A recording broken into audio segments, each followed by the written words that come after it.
Now we're going to look at solving quadratic equations algebraically. So to do this, we're going to isolate the x values.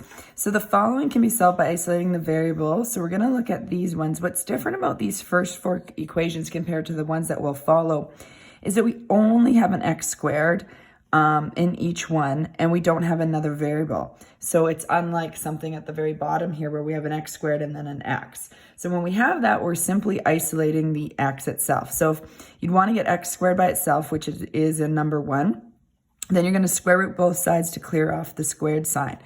When you do that, you have to remember that there's actually two possible answers. The square root of 4 is 2, but it could also be -2, because -2, I'll just use up here, times -2 is also +4. So what we do to show that, we can write it out twice, or it's a little bit faster. We tend to just write plus or minus 2. So we have to remember when we're isolating x here and we're square rooting it, that we remember that it's positive and negative. Let's look at example 2. We're going to move the 27 over to the other side to isolate the 3x squared. Then I'm going to divide off 3. X squared is equal to 9. And now I'm going to square root both sides. If you're going to show that you're square rooting, you need to show it on both sides. So x is equal to plus or minus 3. So you have to remember that -3 times -3 is also +9. Let's look at example 3. X squared equals 75. So in this example, we don't have a perfect square because that's not going to be realistic. Of course, we started with some perfect squares here, but not all the time are we going to have that situation. We can still solve, of course. So we still square both sides. X is equal to the plus or minus the square root of 75. So we leave it as a radical.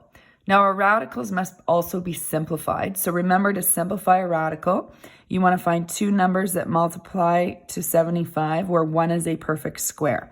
If you don't have two numbers, then it would be already simplified. But in this case, we're going to choose 25 times 3. I write the perfect square first because I'm going to square root it.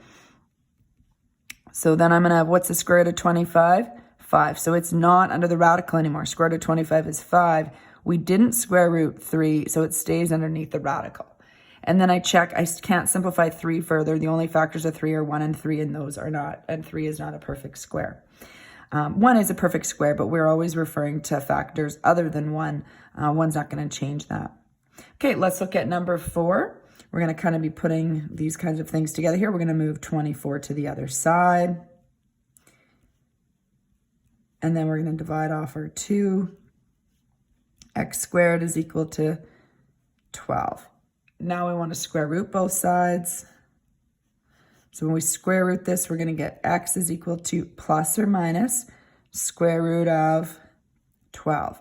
Now we look to simplify. X is equal to plus or minus square root of 12 can be multiplied and broken down into its factors of 4 and 3 because 4 is a perfect square. Again, the key is looking for the perfect square there. So like 6 and 2 are factors, but that neither are perfect squares, so that wouldn't work.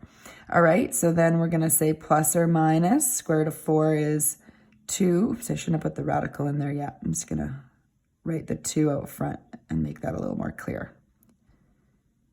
And then 3. So your answer is, I'll make that maybe a little more clear for you. X is equal to plus or minus 2 root 3.